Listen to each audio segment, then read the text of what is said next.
आपने कभी ये सोचा है कि रतन टाटा की कंपनी की 1 लाख रुपए की कार टाटा नैनो ये अब बंद क्यों हो गई? और क्या आपको पता है कि एक बार रतन टाटा सर का बहुत बड़ी कार कंपनी के मालिक ने अपमान कर दिया था और उन्होंने उस अपमान का बदला कैसे लिया? और क्या आपने कभी सोचा है कि मुकेश अंबानी और रतन टाटा इन दोनों में से ज्यादा अमीर कौन है?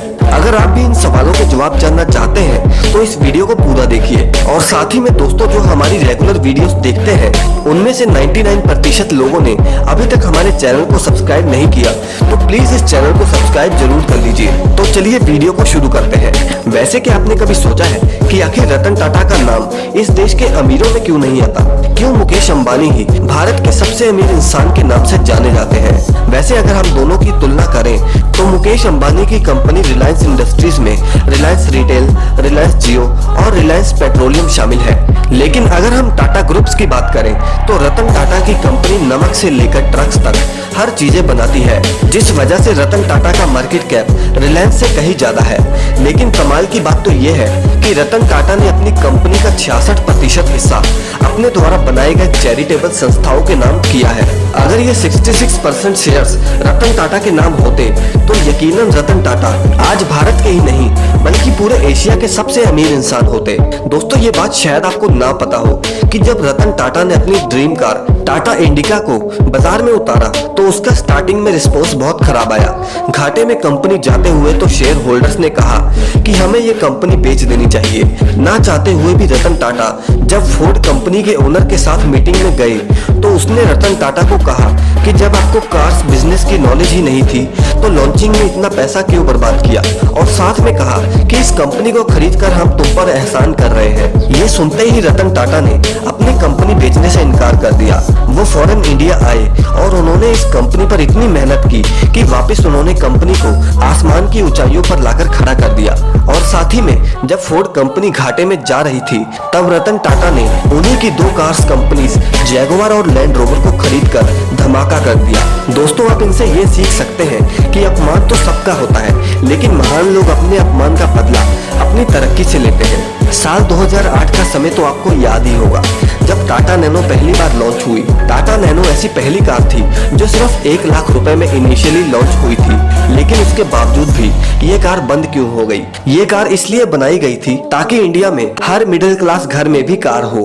बट लोगों ने समय के साथ साथ इस डील को रिजेक्ट करना शुरू कर दिया, क्योंकि जब साल 2018-19 में टाटा नैनो डिसकंटिन्यू हुआ यानी बनना बंद हो गया तो इसकी कीमत उस वक्त 2.59 लाख रुपीस थी। दरअसल 1 लाख रुपए का प्राइस रतन टाटा की कंपनी सस्टेन नहीं कर पाई और वो इसे जारी नहीं रख पा रही थी। और आपको मैं बता दूं कि 2.5 से 3 लाख रुपए की रेंज में जो बाकी कंपनीज थी उन्होंने और भी बड़ी गाड़ियां लाके रख दी थी और इस वजह से रतन टाटा का हर घर में कार वाला सपना टूट गया। इसके साथ साथ शायद आपको ना पता हो कि रतन टाटा एक बिजनेसमैन के साथ साथ स्किल्ड पायलट भी है। यहाँ तक कि वो ऐसे पहले भारतीय हैं जिन्होंने सन 2007 में F-16 फैल्कन जो एक फाइटर जेट है उसे उड़ाया था। इसके साथ साथ 26/11/2008 को जो मुंबई ताज होटल में टेररिस्ट अटैक हुआ था वहाँ के सारे घायल लोगों की ट्रीटमेंट टाटा ग्रुप ने अकेले ही करी थी। और जब तक होटल बंद था तब तक उन्होंने उन्हें फुल सैलरी भी दी थी। और इसके साथ साथ रतन टाटा ने कोरोना काल में ये भी घोषणा की कि अगर कोविड-19 की वजह से किसी भी टाटा कंपनी में काम कर रहे वर्कर की मौत हो जाती है तो वो फिर भी उस शख्स की फैमिली को रिटायरमेंट तक सैलरी देते रहेंगे। दोस्तों, ये थे रतन टाटा के कुछ इंटरेस्टिंग फैक्ट्स। लेकिन आइए अब हम आपको बताते हैं कि रतन टाटा अपने पैसों को खर्च कहाँ करते हैं। वैसे इसमें कोई शक नहीं कि रतन टाटा भारत में सबसे ज्यादा डोनेशन करते हैं, लेकिन इतनी डोनेशन करने के बाद भी रतन टाटा अपनी जिंदगी बहुत ही शानो शौकत से जीते हैं और वो महंगी से महंगी चीजों के ओनर भी हैं। चलिए ताज होटल से ही शुरू करते हैं। जाहिर है कि भारत के हर शख्स को इस होटल के बारे में पता ही होगा। ये होटल भी रतन टाटा के नाम पर है। आज इस होटल की 99 ब्रांचेस खोली जा चुकी हैं, जिनमें से 88 ब्रांचेस तो भारत में ही है और बाकी की लंदन, यूके, फ्रांस जैसी जगहों पर है। और इन सभी ब्रांचेस पर रतन टाटा ने पानी की तरह पैसा बहाया है और इस होटल से हर महीने वो 100 से 200 करोड़ रुपए तो कमा ही लेते हैं। इसके अलावा रतन टाटा ने 500 करोड़ रुपयों का कोलाबा में एक घर खरीदा है। इनका घर 3 फ्लोर्स पर बनाया गया है जो कि 7 पोर्शंस में डिवाइडेड है। फर्स्ट फ्लोर पर आपको living room, study room, entertainment room और एक लग्जरी किचन देखने को मिलेगा। सेकंड फ्लोर पर आपको बैडमिंटन कोर्ट,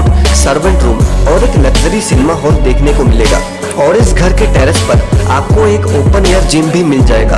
इस घर में एक बेसमेंट बनाया गया है जहां पर वो अपनी लग्जरी गाड़ियां पार्क करते हैं। अब लग्जरी गाड़ियों की बात हो ही गई है तो मैं आपको बता दूं कि रतन टाटा के पास एक रेड फरारी कैलिफोर्निया टी है जिसकी कीमत 4 करोड़ रुपए है और उस कार की top speed 316 kilometre per hour है।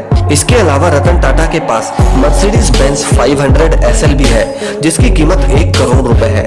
इसके अलावा इनके पास एक लैंड रोवर फ्रीलैंडर 2 भी है जिसकी कीमत 1 करोड़ रुपए है और साथ ही में इनके पास जैगवार और पोर्श जैसी तमाम लग्जरी कार्स हैं। वैसे रतन टाटा एक बिजनेसमैन है और वो सिर्फ भारत में ही नहीं बल्कि कई बार तो फॉरेन्स भी मीटिंग अटेंड करने के लिए जाते रहते हैं, इसलिए उन्होंने एक बिजनेस प्राइवेट जेट भी रखा है और ये एक डसॉल्ट फाल्कन 200 प्राइवेट जेट है जिसकी कीमत 300 करोड़ रुपए है और इस प्लेन में कॉन्फ्रेंस रूम, स्लीपिंग एरिया और 2 बाथरूम्स भी हैं। साथ ही में इन्होंने एक हेलीकॉप्टर भी ले रखा है जिसकी कीमत है 60 करोड़ रुपए और वो अक्सर अपने इस हेलीकॉप्टर को लोकल मुंबई में ही यूज करते हैं। इस हेलीकॉप्टर में वैसे 7 से 8 लोग बड़े आराम से सफर